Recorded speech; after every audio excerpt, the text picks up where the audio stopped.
फिर Sanskrit. Good morning student.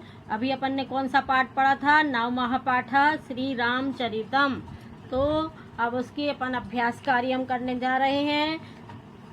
पहला क्या है? मौखिकम। रामचरित्र के बारे में अपन को पढ़ना है, लिखना है। अभी अपन अभ्यास कार्य हम करेंगे। पहला क्वेश्चन क्या है? मौखिकम। मौखिकम में क्या दिया हुआ है? रावणस्य कथाया विषय कक्षायाम चर्चा कुरुत।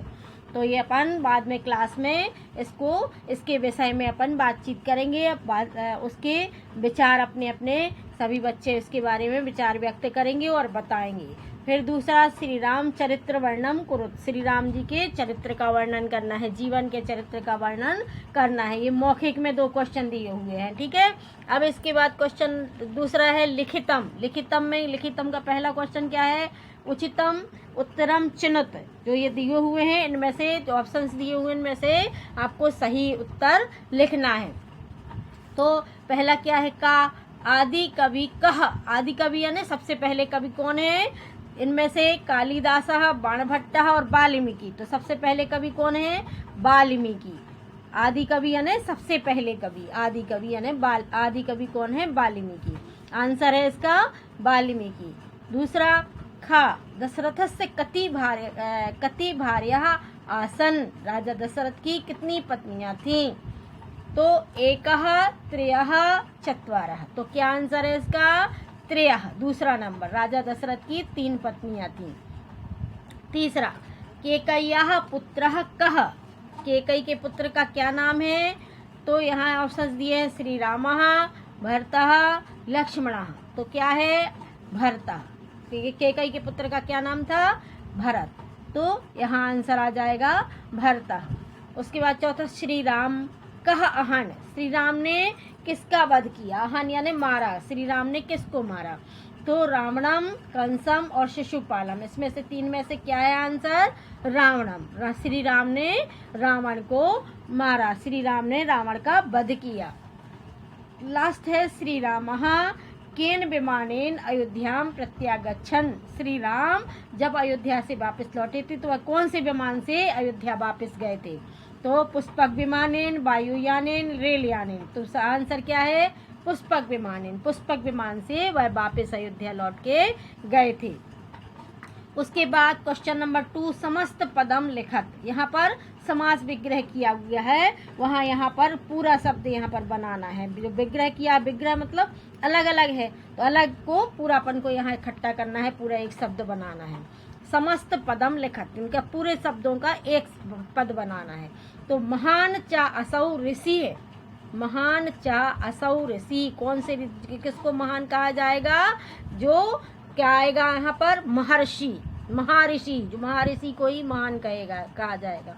तो क्या आंसर आएगा? महर्षि। महर्षि को कहा जाएगा महर्षि। राम लक्ष्मणश्च, रामश्च लक्ष्मणश्च। तो राम और लक्ष्मण को दोनों को एक साथ कैसा लिखा जाएगा? राम लक्ष्मणौ। राम और लक्ष्मण। फिर तीसरा क्या है? ना उचितम, यानी जो उचित नहीं है, जो ठीक नहीं है, तो उसको पूरा के शब्द क्या बनेगा? वो नौचितम।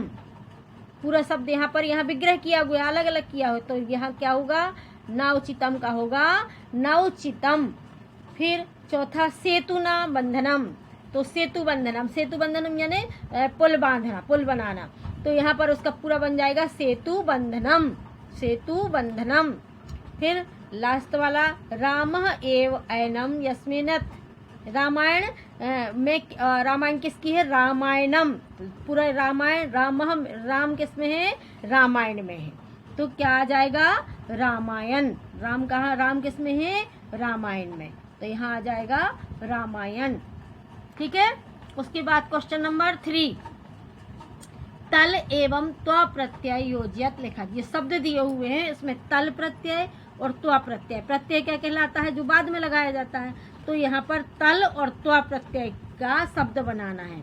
अभी हम आपको लिखवा दे रहे हैं, फिर बाद में क्लास में आपको पूरा बोर्ड पर इसको पूरा अच्छे से आपको समझा देंगे, ठीक है। तो पहला क्या? तल प्रत्यय में क्या करना है? मित्र शब्द का तल प्रत्यय लगा के शब्द बनाना है। तो मित्र प्लस तल, तो शब्द क्या बन जाएगा? मित्रता। फिर स्थूल प्लस तल, तो शब्द क्या बन जाएगा, स्थूलता। फिर दुर्बल, दुर्बल प्लस तल का शब्द क्या बन जाएगा, दुर्बलता। फिर लघु प्लस तल क्या बन जाएगा शब्द, लघुता। इसी तरह त्व का बन जाएगा, त्व शब्द का लगा के हो जाएगा मित्रत्व। फिर स्थूलत्व, दुर्बलत्व और लघुत्व।